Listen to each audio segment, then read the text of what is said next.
Welcome, my friends, to the Russian Leader podcast. Hello, everyone. This is Boris Yeltsin. I served as the former president of the Russian Soviet Federative Socialist Republic, maintained this title during the transition to the Russian Federation. However, my presidency concluded in controversy when I resigned in December of 1999, leaving the presidency to my successor, Vladimir Putin. I spearheaded the transition away from the imploding Soviet Union under Gorbachev towards the new Russian Federation. After the October coup, I filled the gap in the now diminished authority of Gorbachev and established myself as the president of Russia. My regime was characterized by a series of economic shock therapy policies, as well as remaking a new Russia in the ashes of the Soviet Union. I contributed to market liberalization in Russia and expanding outward to the global economy. Moreover, I had to deal with a series of uprisings in Chechnya and other surrounding regions, by which I failed to crush repeatedly. With me here today, I have Mikhail Gorbachev. Hello, fellow leaders. My name is Mikhail Gorbachev, and I was born on March 2nd, 1931, in the Stavropol region of the USSR as the son of Russian peasants. I was born with a dark red birthmark on my head, which many Russians view as a sign of the devil. I grew up during Stalin's rule in World War II, which developed my general sentiment towards government reform. My father, Sergei Gorbachev, served for 4 years on the front lines, and both of my grandfathers survived the gulags. My early education consisted of the Privanol Primary School and then my local high school in the district center of Molotovskoye. I joined the Commissar in 1946, which was the Soviet Union's Young Communist League. Beginning in the summer of 1946, I drove a harvest combine with my father, harvesting 8,888 centers of grain, which resulted in me receiving the Order of the Red Banner of Labor. I attended law school at Moscow State University and graduated in 1955. My early career consisted of several posts within the Stavropol region, and in 1970 I became the first secretary of the Stavropol Regional Party Committee. In 1985, I was elected General Secretary of the Communist Party of the Soviet Union, which I held until the fall of the Soviet Union in 1991 when I resigned. I'm widely regarded as a hero to the West for ending the Cold War, but back at home I am seen as a weak ruler who destroyed a century-old system of influence and power. And here we also have my other guest, Tsar Nicholas I. Good afternoon, everyone. My name is Nicholas I of Russia, the eventual Tsar. Being the first son, it was never expected that I would ever be eligible to become king, and therefore I wasn't educated for such a feat. In fact, my education greatly differed from that of my eldest brother, Alexander I, as he was specifically trained in all forms of government, leadership, and military strategy. Alexander's mysterious death in 1825 shocked and devastated my family, and soon created inevitable chaos among those in the dynasty and concerns to who would be next in line to take his place. My brother, Alexander I, had no heirs to the throne, and though our younger brother Constantine was next in line, he had married a woman of non-royal blood, and therefore forfeited his right to any rule. Ultimately, I was next in line and therefore inherited the empire, becoming the next emperor of Russia. Soon after my take to the throne, I experienced a major peasant revolt led by a group known as the Decembrists. This group, in favor and support of Constantine, revolted against my power through a series of poorly led uprisings. I quickly and firmly shut down the revolt and was deemed a full ruler of the Russian Empire. While it is simple enough to censor the public, constructing an entire autocratic empire requires immense power and skill. My reign consisted predominantly of militarism and bureaucracy, as I constantly surrounded myself with military men, and very few of those representing the civilian population. I regularly bypassed any sort of regular deliberation or consultation in governmental matters, preferring to deal with the issues of my country through closely trusted and extremely secretive committees. Nevertheless, I would never come to be revered as a ruler due to my many mistakes regarding foreign policy, government, and the welfare of my citizens. I lived in fear of revolts against my government and thus ruled as such. My overbearing obsession with autocracy would eventually shape my destiny and unfortunately inhibit me from becoming Russia's greatest Tsar. Thank you. Now, today we're going to be discussing two prominent thinkers of the 20th century, Friedrich Nietzsche and Vladimir Lenin. So we're also going to be discussing their prominent ideas, like, for example, in Lenin's case, collectivization and how that relates to his leadership of the emerging Soviet Union, and in Nietzsche's case, concepts like the Übermensch as opposed to the last man. So for our first intellectual thinker today, his name is Friedrich Nietzsche, and he was born in 1844 in Germany. He's a philosopher who challenged traditional foundations of religion, most notably Christianity, morality, and philosophy. He emphasized individual enhancement, and he was strongly against anti-Semitism, nationalism, and power politics. Nietzsche also had two variations of thinking, one being his critique of morality and the other being his positive ethical philosophy. His critique of morality meant that he wasn't necessarily anti-religion, but he was against religion's influence on everyday life of European culture. He believed that human beings are a part of nature, and he rejected any concept of morality that answers to a supernatural source of evidence. His positive ethical philosophy meant that he split people into higher types and lower types. This meant that he focused on the vitality and health of these higher types. Higher types were people who were naturally capable of possessing traits and abilities that created optimal health. So, and as far as lower types go, it kind of relates to his idea of the last man being people who didn't really, in the wake of the death of God, reconcile with this, and instead deferred to hedonism and inability to have consequence in the world. In contrast, Vladimir Lenin was a Russian communist, a revolutionary leader of the Bolshevik Party. He arose to power during the Russian Revolution of 1917, in which the Romanov dynasty met its end after years of oppressive rule. The Bolsheviks later turned into a communist party and automatically made Lenin the leader of the Soviet Union. In terms of his foreign policy, because the Russian Revolution was taking place at the same time as World War I, the Bolsheviks obviously wanted to remove themselves from the war, and so that brought about the Treaty of Brest-Litovsk, which terms were very harsh, but it was important to Lenin that Russia was able to ensure a national revolution occurred, so he decided to prioritize domestic policy over foreign policy. He believed that socialism had to exist internationally or it wouldn't work. So, for example, he believed that the countries surrounding the Soviet Union must also be socialist, and if they were surrounded by capitalist countries, then it would just create problems, like ideological problems. Now, it's important that before we begin, we recognize each other's biases towards each intellectual thinker and how they could affect our views of them. So now, Gorbachev, I have to bring up the fact you might be biased towards Lenin for a few reasons. You might feel a little nostalgic towards him, being that he created the Soviet Union by which you now preside over, but one must not forget, your economic policies are basically the opposite of him. You started some economic liberalization under Glasnost and Perestroika. However, Lenin did the exact opposite. Lenin was beginning a more communist and Bolshevik-led regime by which you, in part, helped to dismantle. So you might have a little bias there. However, Gorbachev, I find it necessary to also discuss your views towards Nietzsche and how you may have more of a positive bias towards him due to the fact that both of you and Nietzsche challenged more traditional viewpoints such as communism. You specifically, Gorbachev, when you tried to transform the USSR, but ultimately failed. However, the fact that you both challenged these viewpoints could point towards a positive bias of one another. I guess I would say those are all fair assertions, but I think we also have to recognize your biases as well. So now let's talk about Yeltsin's biases towards Nietzsche and Lenin. Okay, so that's fair. Me personally, I might be a little biased towards Lenin because he presided over the regime I helped dismantle, and in my early political career kind of suppressed my advancement until I would later become the president of the Russian Soviet Republic and go on to succeed Premier Gorbachev.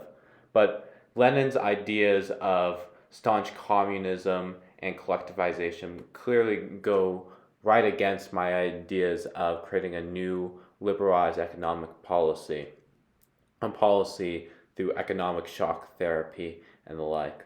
But Nietzsche, I might have more in common with. Nietzsche supported the ideas of individualism and a few individuals overcoming the collective will of society, by which the new economic shock therapy I advanced would kind of coincide with that. It was the ideas of Western free markets and liberalization kind of promote the idea of an individual rising above the rest, which, to be fair, I might have some bias about.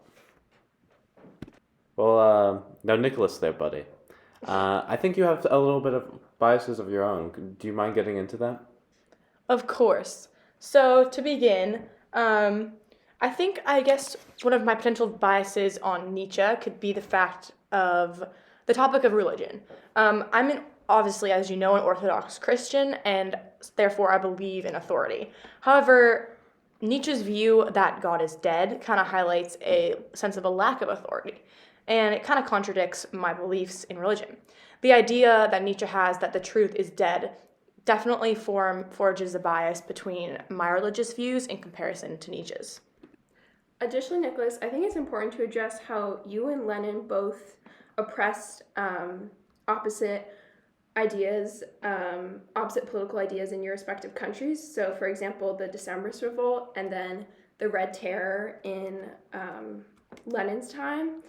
Yeah, Gorbachev, I think that is fair. However, I'd like to introduce a different viewpoint on your idea that Lenin and I kind of disagreed, because I think Leninism, the idea that it was merged with Karl Marx's Marxism to create this communist worldview, I think that I definitely agreed with Lenin on his belief that the Bolsheviks or a political party needed to organize the working class, in comparison to how Marxism argued that the working class would revolt by itself, seeing as in the Decembrist revolts, I did not support any sort of revolt by citizens and quickly shut that down. Okay, I think that's enough yapping about ourselves.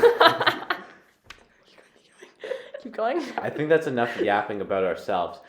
Let's move into the actual meat and potatoes. For example, let's start with Nietzsche.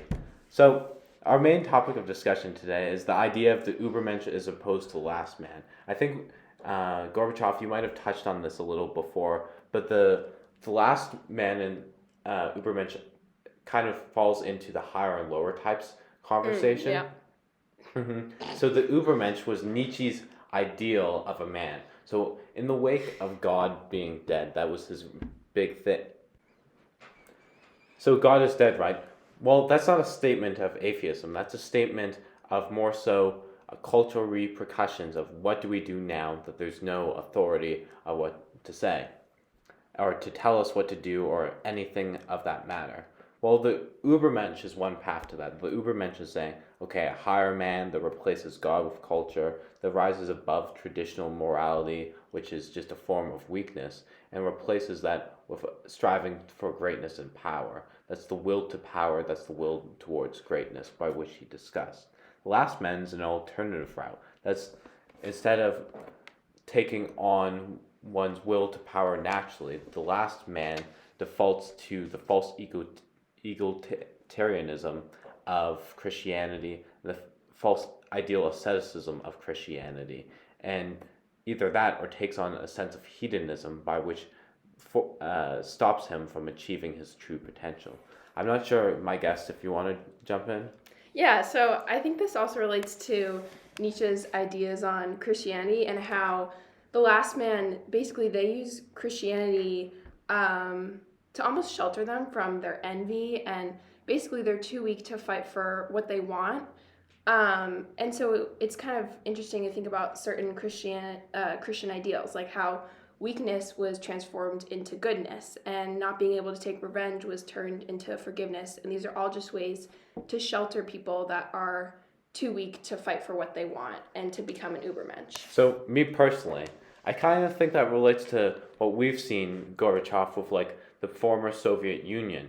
It was all of these ideals about collectivism and what have you, but it didn't work.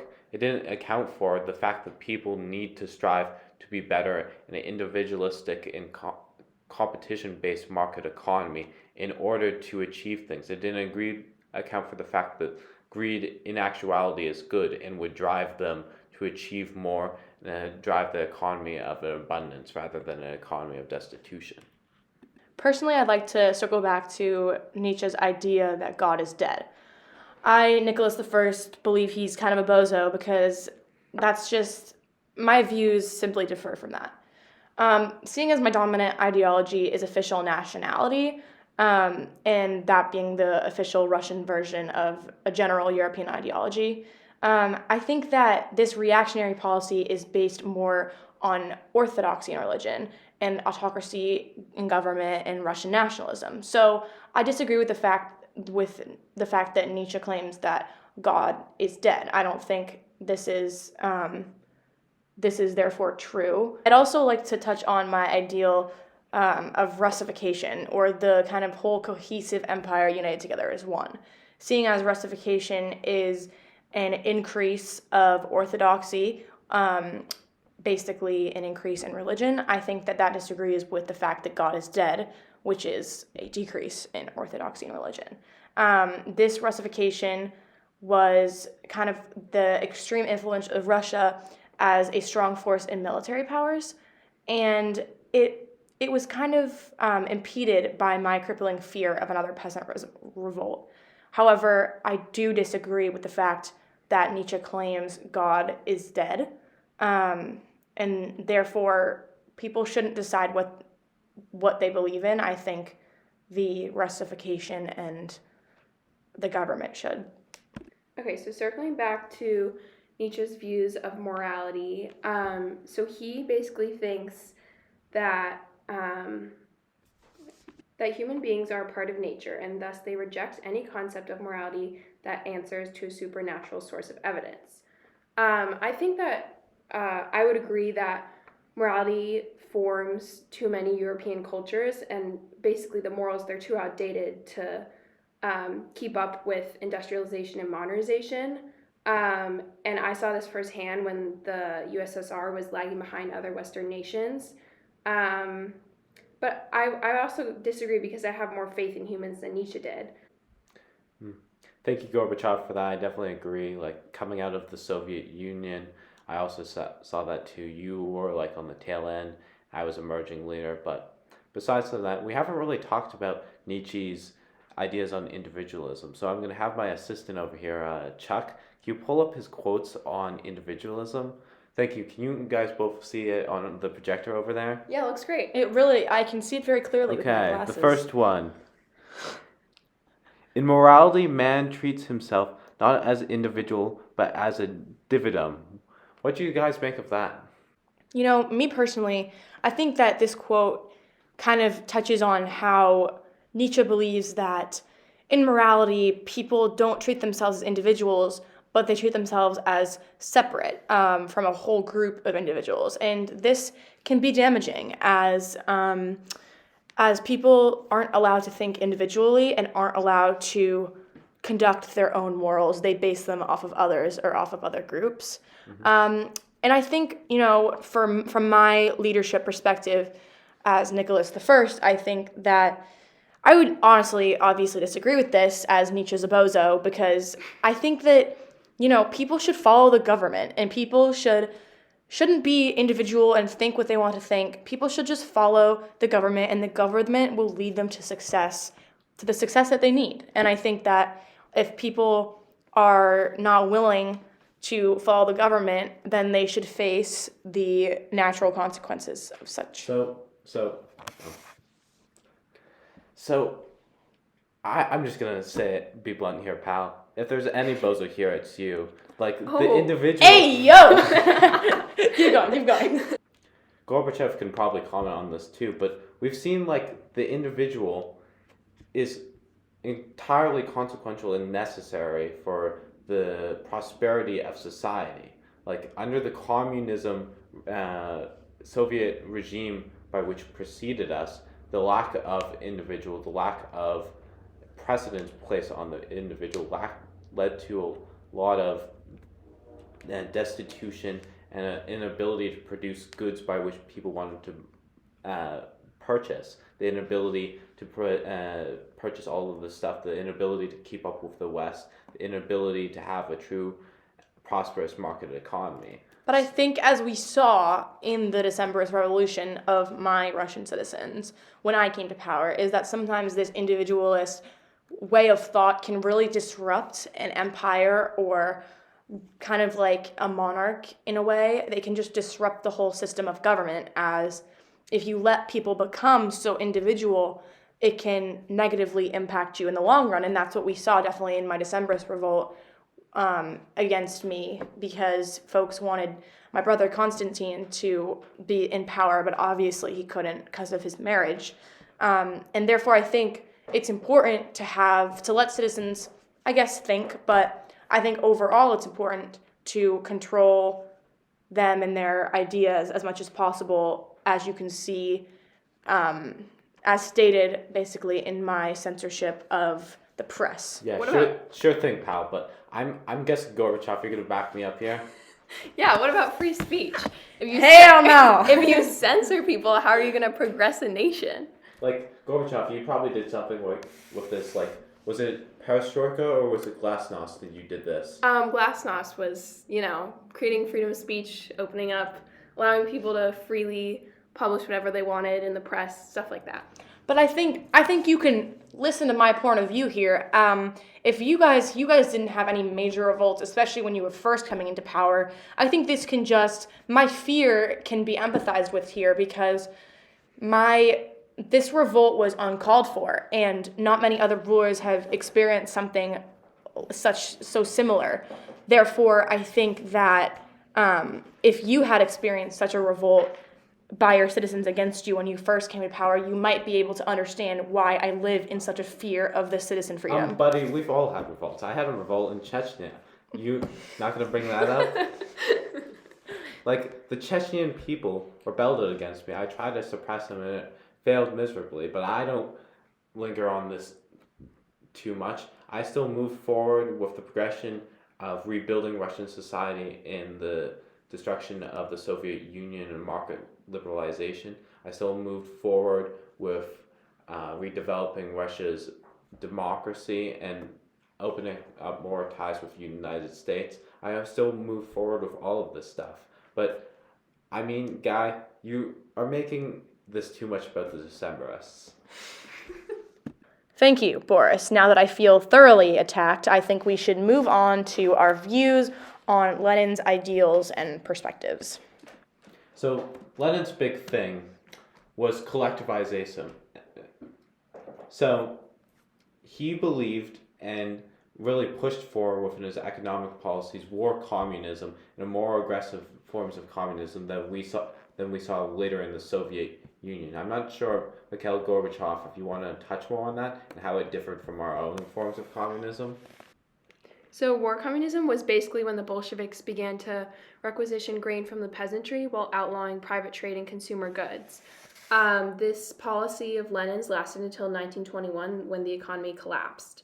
And then he would later create the new economic policy in an effort to preserve the economy. And then in terms of how it differed from our communist economies, so basically in my day, aspects of free market capitalism had not been implemented into the USSR's economy since Vladimir Lenin's short-lived new economic policy in 1922. So I introduced policies allowing for limited cooperative businesses, which meant that stores, restaurants, and manufacturing centers could now be privately owned. So rather than the government deciding which farms would produce what crops, farmers and manufacturers can now choose their products and their prices.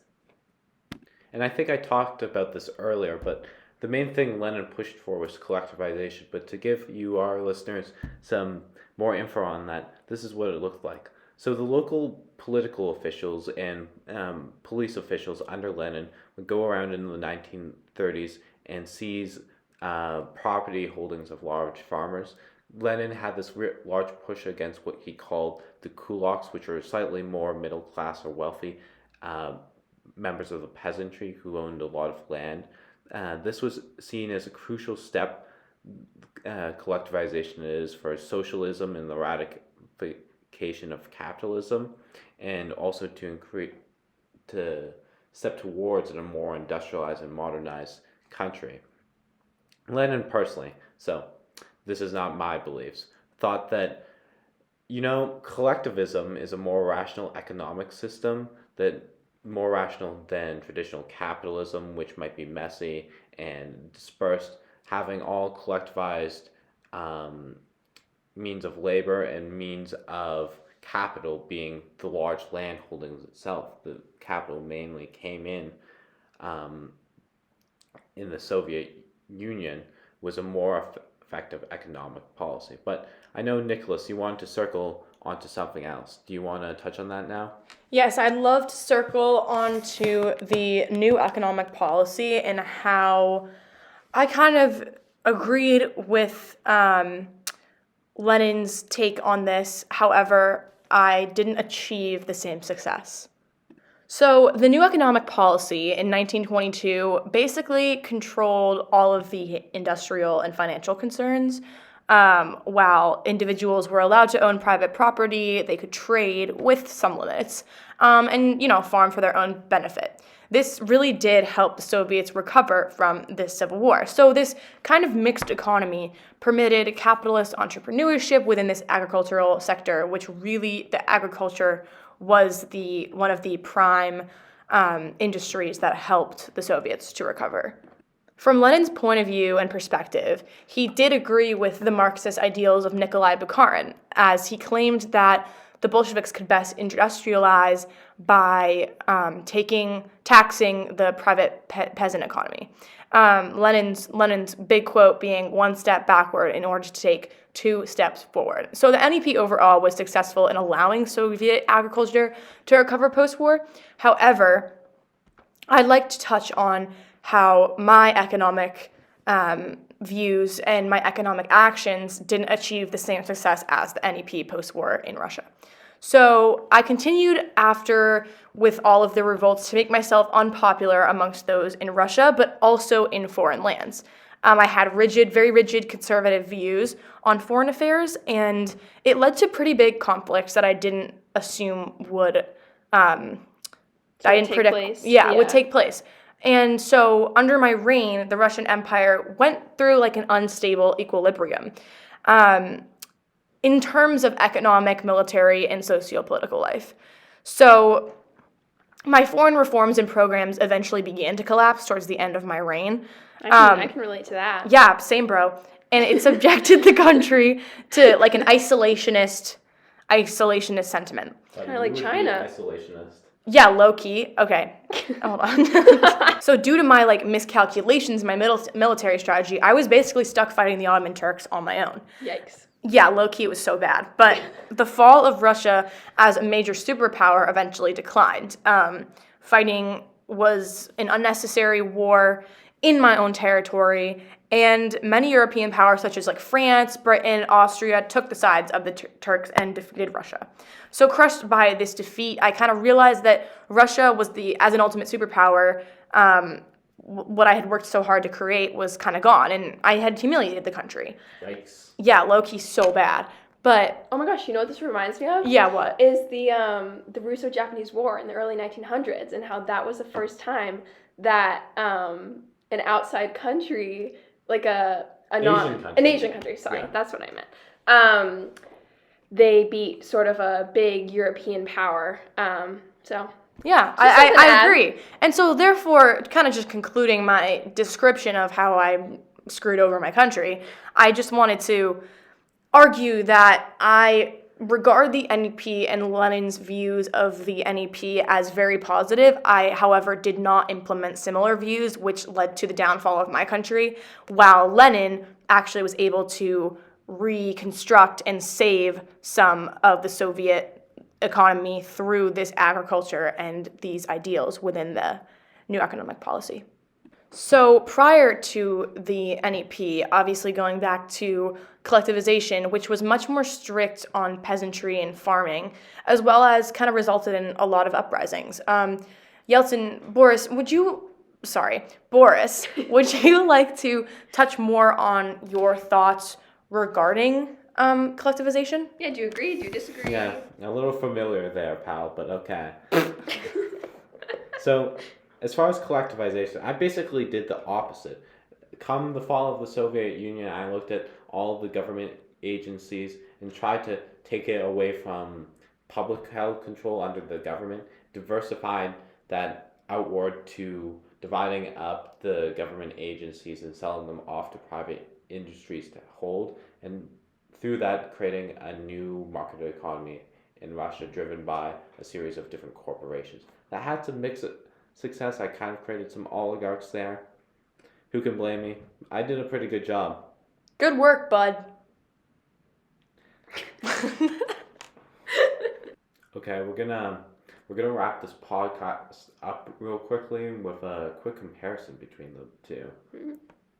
So basically, the common belief between them is that they both believed in the importance of an elite individual or group rising above the rest to assume total power. So obviously, in Lenin's case, this would be the Bolsheviks going ahead to seize the Russian government and, in his view, guide the state to a more glorious future. And then from Nietzsche's perspective, it would be the Übermensch, and basically the Übermensch... Like higher types and lower types of people, right? Yeah, higher than traditional morality. Right. The Übermensch circumvents traditional morality via his will to power and says, look, I don't have to follow these outdated ideas of Christian morality and lack of envy and lack of ambition. I just can rise above all of that and seek out a better society. Yeah, right. That makes him much stronger than his peers. Yeah, so the Bolsheviks and then the higher types within the Übermensch were these elite individuals that both Lenin and Nietzsche kind of highlighted in their views. Mm-hmm. You could even argue the Übermensch, or the Bolsheviks, was a collectivization of a series of Übermensches, or like the idea of a vanguard is just an idea of a series of Übermensches coming together to make change. Oh, was it Carl? Is that his name? Who's Carl? He's the assistant. Oh, yeah. You mind my assistant, Chuck? He's sitting right there. Oh, Chuck, I'm so sorry. Chuck! I'm so sorry. I have a little too much power to know these people's names. Yeah, I guess so. Okay, Chuck, can you please pull up this Nietzsche quote? Chuck, you're a real one. Okay. I teach you the overman. Man is something that shall be overcome. What have you done to overcome him? Ooh. So, Boris, what do you think Nietzsche was trying to depict when he... What is he achieving with this quote? What is he achieving? Well, the traditional man is like what we've seen for centuries, the Christian man, the man who follows the rest, the pack. Some might even say a form of sheeple. But... What? Keep going. But what the Übermensch is someone who rises above that traditional morality. Mm-hmm. It's like a real conflict in the self to constantly strive to be above their traditional inclinations and towards a real will to power. And with that, the common sacrifices that come. The traditional life is not had by the man who seeks out and achieves true power. He has to rise above the rest to achieve something different. I think that's what Nietzsche was trying to communicate there. In Lenin's perspective, hey Chuck, can you pull the next quote up onto the screen? Thank you. So Lenin's quote, one that's pretty relevant to our discussion of how they both believed in total power, was that the oppressed are allowed once every few years to decide which particular representatives of the oppressing class are to represent and repress them in Parliament. I, however, would disagree with this, as obviously the oppressed are the oppressed, so they should stay that way. And I disagree with any forms of revolution or revolt. However, I do think that Lenin and Nietzsche had a similar view on total power.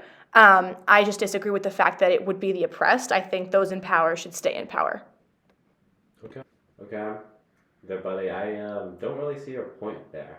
I think we need, or Russia has seen the fact that oligarchies throughout time, whether it be a communist one, or the oligarchy I sadly helped to create in my Russian regime through insiders and the former communist and Soviet regime taking over state industries and rising to power, have never been good for society. We need some level of people and individualism to create those people to rise above the rest through the merit of their own individual skill in a capitalist and free market economy.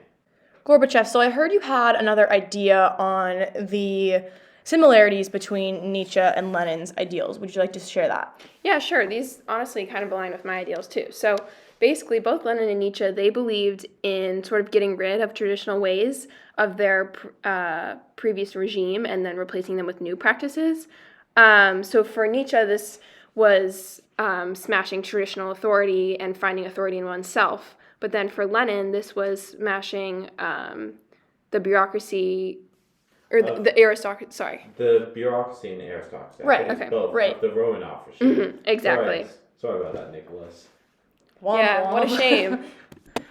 Okay, so Gorbachev and Yeltsin. I had a quote from Nietzsche that I wanted to get your opinions on, and it reads, "The belief in authority is the source of conscience, which is therefore not the voice of God in the heart of man, but the voice of some men in man." Now, what would you interpret this to have meaning?